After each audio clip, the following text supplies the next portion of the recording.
By their area you shall know them. Their area speaks volume about them. Ìgbà tí Gaddafi máa sọ tán, ó ní lawo ẹ kò fomi lò. Gaddafi, show me the color filo. Wallahi any the deliverance. Ìtorí ẹ ti gorí òṣà. Gbogbo nǹkan ayé Gaddafi ni. Ó parọ́ mọ́ máa yẹn. Ó parọ́ mọ́ yama jati ni. Àwa náà bọ́ta, èmi náà bú Gaddafi gbà yẹn náà. Mo náà kùnrin burúkú ni. Èmi mo ti gbọ́n sìn. Bíbélì ní lọ́ra láti gbọ́rọ̀ yára láti fèsì. Àbá lọ ṣe ń sọ. Yára láti gbọ́rọ̀ lọ́ra láti fèsì. Mo bínú sí Gaddafi, mo ní ọkùnrin burúkú ni. Ó neglect àwọn ọmọ ẹ̀. Ó neglect àwọn ọmọ ẹ̀. Ó ní bàtà kan ní Gaddafi wọ̀. Ẹ wo máa yẹn bó ṣe fine tó. Ẹni tó gbóbò lẹ̀ ó fòbò ṣe sára ni. Dídólòbò, òbò na àdògán, anybody can kígi sí.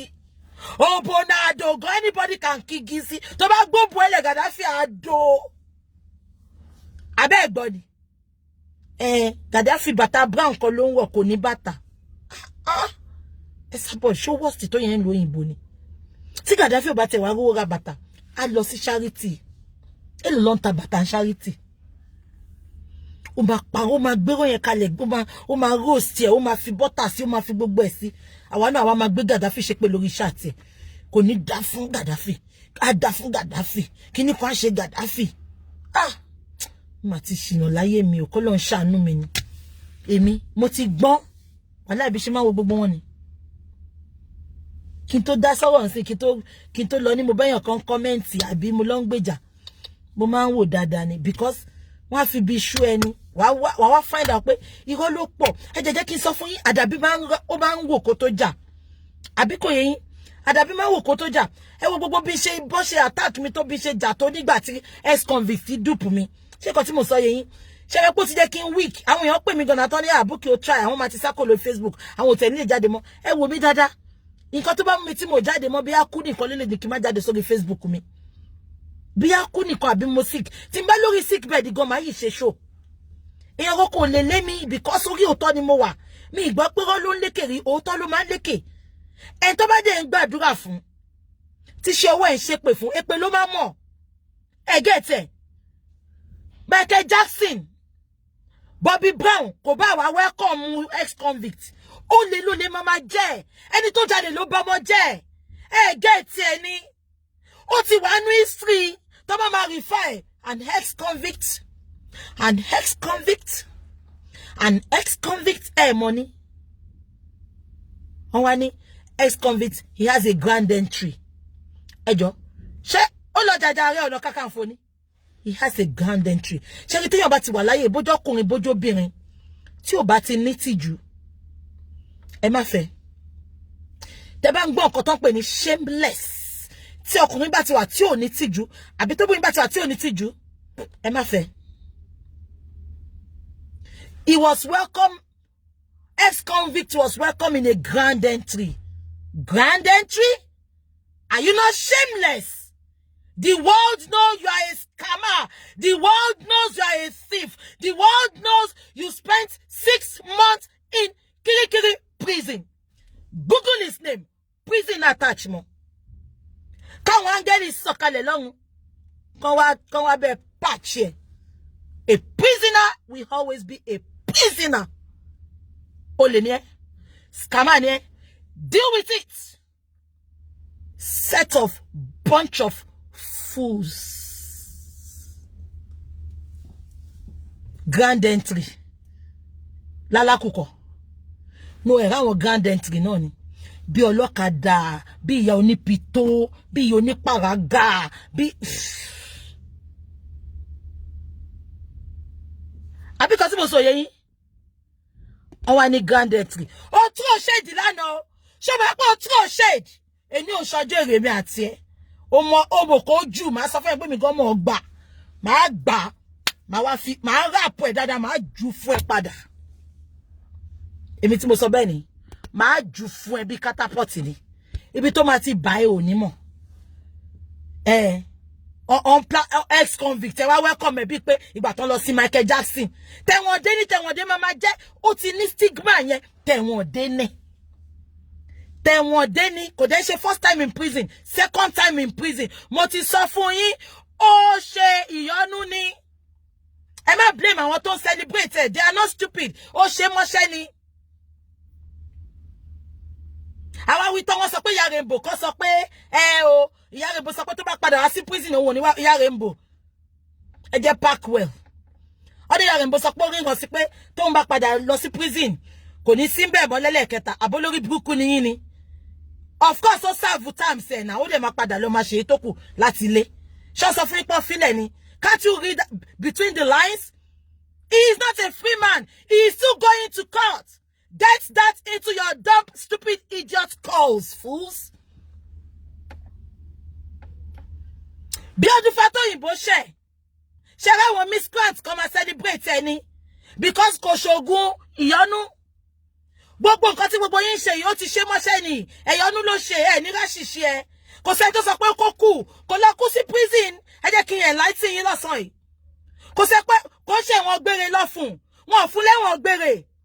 Ó máa save time ó máa bọ́ta. But we want him to change. We want him to change. This is not about pé your quiet. We want him to change. Ẹ wá sọ bọ́ta ṣọ́ sọ pé kú síbẹ̀ ni. Ṣé wọn gbére lọ́fun ni?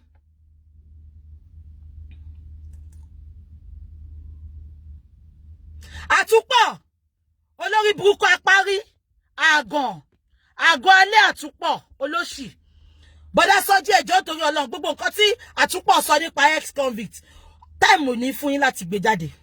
Àtúpọ̀ ò ní kúre olórí burúkú ẹlẹ́nu jẹ̀bẹ̀jẹ̀bẹ̀ ṣebí ẹ̀gbọ́n àtàbúrò tí ex-convict dó tó fún lóyún ṣebí church ẹ lọ ti fún lóyún ṣebí gbà tí bọ́dá Sọ́jí pé ẹ̀ tó interview ẹ̀ àìmọye nǹkan tó sọ nípa ex-convict fún bọ́dá Sọ́jí tí ò dáa. Ṣé nǹkan tí mo ṣe detest ẹ̀yin Yorùbá nìyẹn. Ẹ lè sọ̀tọ̀ ẹ lè sọ̀rọ̀ síbi tọ́rọ̀ wà. Èmi àti ẹmọ pé o love ex-convict. Ẹ wọ ex-convict lánàá. Ẹ wá sọ pé kó change. Kò lè change. Èmi ti create awareness as bọ́lọ̀ ń ṣe rán mi because olórí burúkú Esabod ó ní kí n walk away ṣe pé ska máa lòun náà. Ó ní kí n má sọ síta. Ó ní Bukky ṣe lóko òru má sọ síta. Mo dẹ̀ ní màmá mi lè walk away because mo kó èèyàn lọ síbẹ̀. Mo kó èèyàn lọ síbẹ̀ tán ná owó ni. Tí máa sọ pé owó wọ́n ná owó gidi. Àbí kò yé yín wọ́n ná owó gidi ni. So I have to create awareness for people because èmi jẹ́ nìkan mo kì í support irọ́. Mo kì í support irọ́ mi. Kó jẹ́ bàbá mi ló ṣe mistake. Màá tú láṣìírí síta ni. I don't support lies. Ṣé nǹkan tí mo sọ yé yín?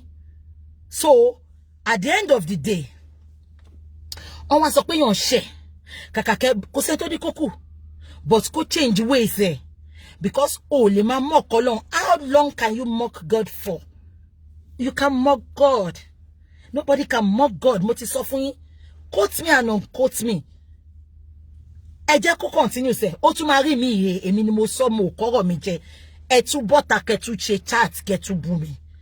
Tí n bá jọ ẹni tó bẹ̀rù yín ni mi ní sọ̀rọ̀ mọ́. Ó máa rẹ́wọ̀n mi re very soon because èéfín ni ìwà ò ní foníwà sílẹ̀. Àìmọye nǹkan tó lè wà line up fún. Ẹ̀rí tó ń gbé àti Láìdé mọ́ra lánàá oore ló ṣe fún mi. Ṣó ti sán ni olórí burúkú olè. Ex-convict olè. Àbẹ́ ẹ̀gbọ́n nǹkan tó sọ ni.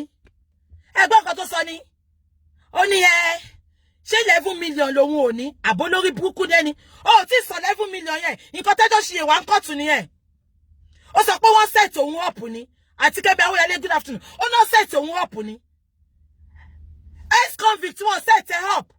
Wọ́n set up. Ó jalè ni. Nobody set you up, ex-convict. Ó jalè ni. Wọ́n set up. Àbẹ́ ẹ̀gbọ́n lánàá. Ó ní ṣé ṣọ́ọ̀ṣì mi ni mo ti lè rẹ́ tó máa fún mi ní 11 million. Ó lówó náà. Tó bá lówó ò ní fi ògùn gbowó lọ́wọ́ tèmi. Ó ní má lọ àwọn èèyàn jìbìtì. Àìmọye èèyàn tó wà ní Amẹ́ríkà tó lò ń jìbìtì. Ṣé tó rán lè bọ́ta sọ̀rọ̀? Ọlọ́run ló tẹ̀lé mi ni mo ṣe bọ́ta sọ̀rọ̀. Kò sọ 11 million yẹn. I am telling you all categorically kò tí ì sọ 11 million yẹn. Ó dẹ̀ ń bọ́ta lánàá, ó dẹ̀ ń fọ́nbó, ó dẹ̀ ń parọ́. Ara kó ta máa sọ náà nìyẹn. Èèyàn tó bọ́ta lánàá tó ti sọ pé lọ follow mi lórí YouTube.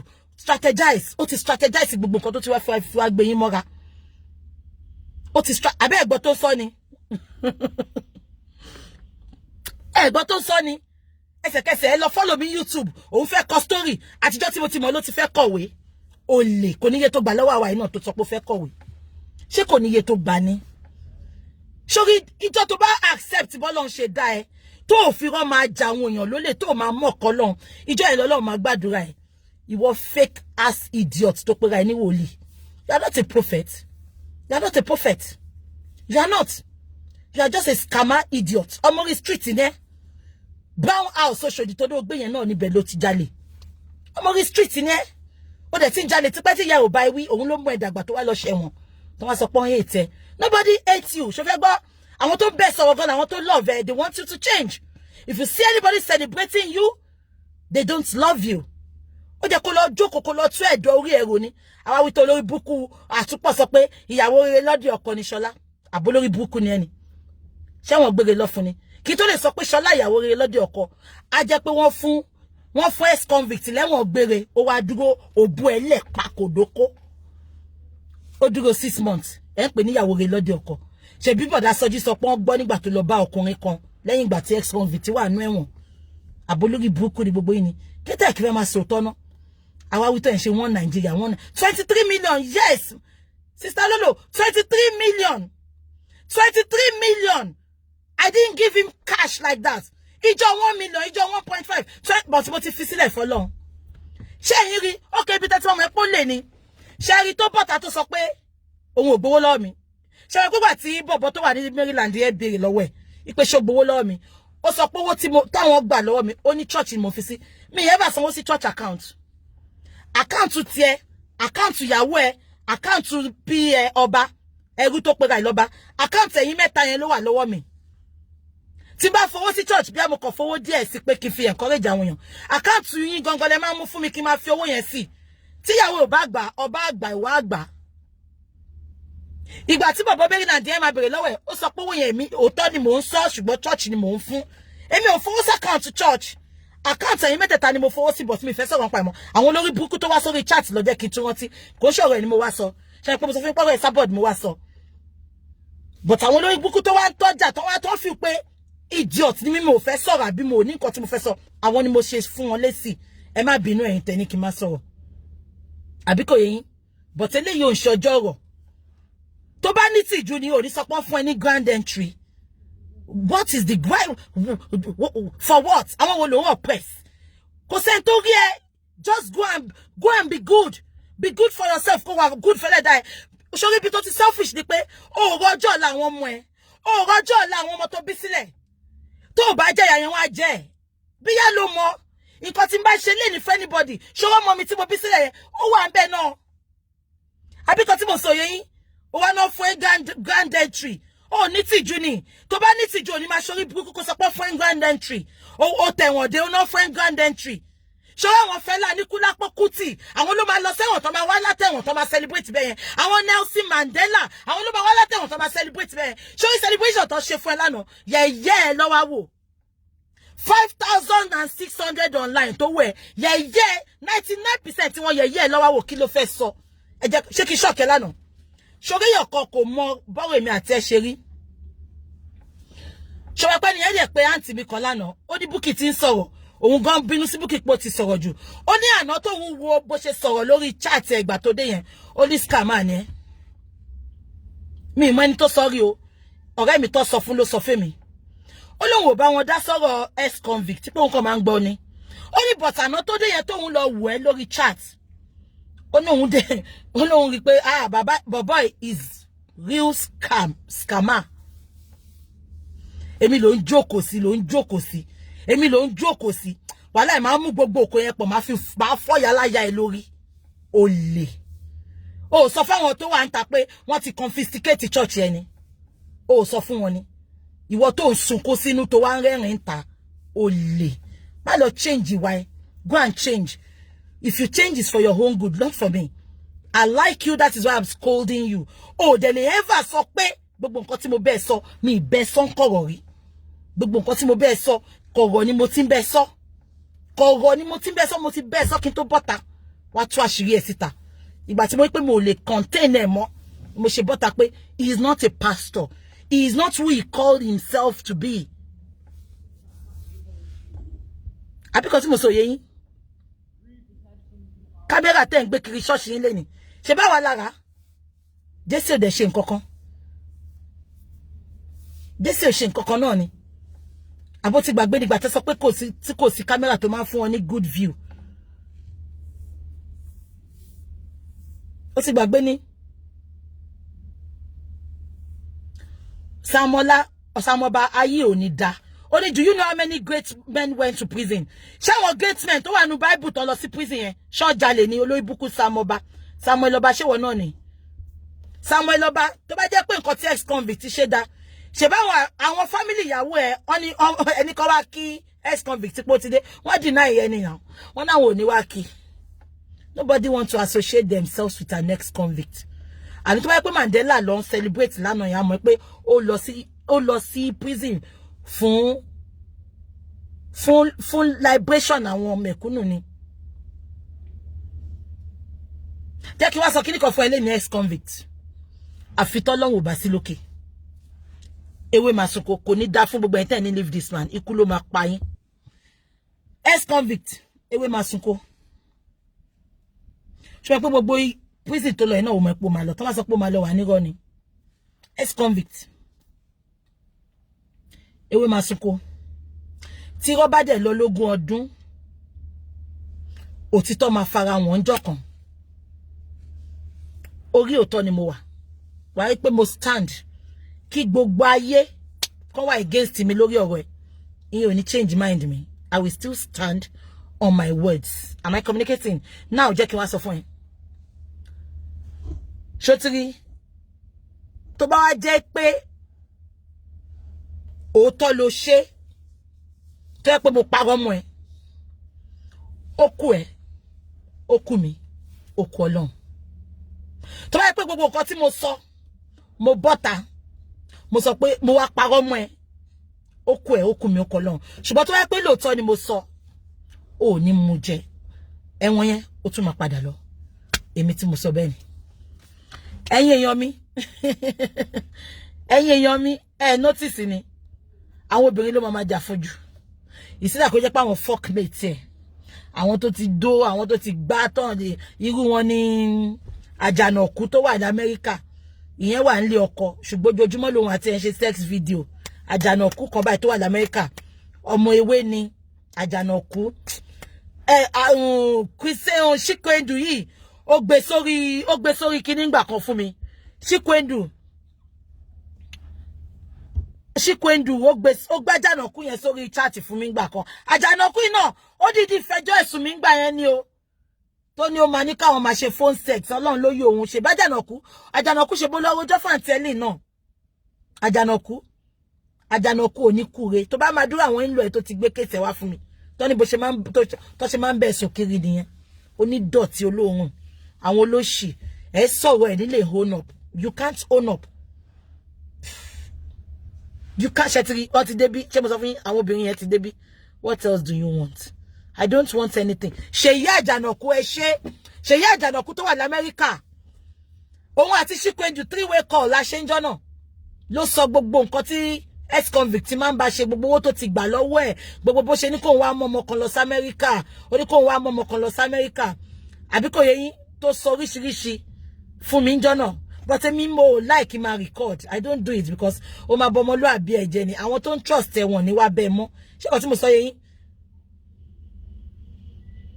Àbí kò tí mo sọ yé yín? Wọ́n dẹ̀ wá ṣe tán gbogbo yín dẹ̀ wá parọ́ kí ló dé? Ẹ sòótọ́ náà. Ìyẹn ò sọ pé ẹni tó bá máa like yín máa like yín. Mi ní kéèyàn kan gbèjà mi. Mo ti tó jàrá mi gbè.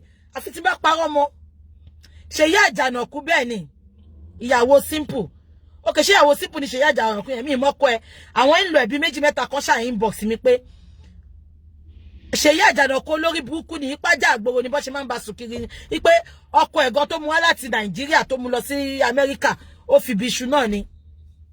Ilé ọkọ ló yìí wá o.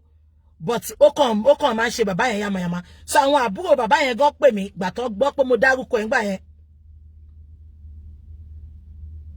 Ṣé ń gbọ́ mi? Nǹkan tó ṣẹlẹ̀ nìyẹn. So exactly. Tell him to change. Instead of you all to be coming and attacking people that are talking about him. Àbí kò yé yín? Tell him to change. It's just for him to change. I am not God, but Allah le yon ma ran si yon. Fuck off. Ẹ̀yin tí mo ti block itan, àwọn olórí burúkú. Àwọn olórí burúkú. Ṣé báàgì rẹsì tó fún yín? Àwọn rẹsì tó ń ṣe fún yín ni ó jẹ́ kó rí yín pé. Do you know what? Àwọn èèyàn sọ pé Bukky forgive and forget. Honestly, mo bá má sọ̀rọ̀ àwọn wèrè kan tó wá comment bí ló jẹ́ kí n sọ. Ṣé pé mi sọ̀rọ̀ ẹ̀. Mo sọ pé kò sọ̀rọ̀ ẹ̀ ni mo wá sọ pé Iporo Esabod mo wá sọ, but they will keep on coming. Why are they coming? Exactly, stainless love. Great people were jailed for human rights, not for fraud, not for anything. Oh, and be Laide Moralano, or any Laide ṣe fún mi, son, cause Laide ṣe fún mi. Ṣé torí Laide ò fẹ́ bọ́ta, kó wá grant interview pẹ̀lú àwọn press. Ọlá tó ń jẹ nìyẹn. Kò dẹ̀ sígbà tí Laide ò ní grant interview yẹn. If you keep on coming out to lie pé wọ́n parọ́ mọ́ ẹni, ex-convict. Tó bá ń padà láti bọ́ta láti máa sọ pé wọ́n parọ́ mọ́ ẹni, kò sígbà tí àǹtí Laide ò ní ṣe interview. Tí àǹtí Laide bá sọ̀rọ̀, àánú abiyamọ á ṣe yín, gbogbo yín. Àánú abiyamọ á ṣe yín. Àánú abiyamọ á ṣe yín. Tí Laide bá sọ̀rọ̀, but just because Laide ò sọ̀rọ̀. Èmi tí mo tún wá sọ̀rọ̀, ẹ wá attack mi. Ojú tí ẹ Bukky ó ti bọ́ta, àbọ̀ lórí burúkú ni yín ni. Ṣé wọ́n gbére ló lọ ni? Ó máa bọ́ta now. Ó ṣe ni, and he needs to serve the term. Of course, ó máa bọ́ta, kò sẹ́ni tó ní máa sùn síbẹ̀. Ẹ̀yin onídọ̀tí olóhun aláìní tìjú. I've left him. I don't want to talk about him. Ó ti di òkú nú ayé tèmi náà. But nobody should come online to come and talk about him. I'm not talking about him. Definitely, he will meet his Waterloo. Táyé bá ń jayé, ẹ̀yin orí gbogbo nǹkan tó ṣẹlẹ̀ lórí Facebook yìí ni. Notice ni pé táwọn èèyàn bá ti sọ̀rọ̀ mi, tó bá ti parọ́ mọ́ mi, notice pé àṣírí máa wá tú, Ọlọ́run ṣáà máa ṣe ìdájọ́ yẹn, ojú máa ti ẹni náà. Notice ni, kò sẹ́ tí n bá wà lórí òótọ́, kò sẹ́ tó máa ṣèkà fún mi tó máa mú jẹ. Ìlágùn mi, gbogbo owó mi, gbogbo nǹkan tí ó máa bí wọn. Àbí nǹkan tí mo sọ yé yín, ó máa bí wọn. Àwa wí tẹ́ wá ń sòṣì ọ̀rọ̀ lẹ́nu. Abẹ́ ya wèrè ni. Àwọn èèyàn great people on lọ sẹ́wọ̀n nínú Bible. Ṣó lọ sẹ́wọ̀n tó rán jalè ni? Ẹ lọ mú síta ibi tó sọ pé èèyàn kan jalè tó lọ sẹ́wọ̀n. Kò sí nǹkan tá ṣe lálẹ́ ìta ní jèrè ẹ̀. Gbogbo nǹkan tí mo ṣe ni máa jèrè. Mọ́mí tó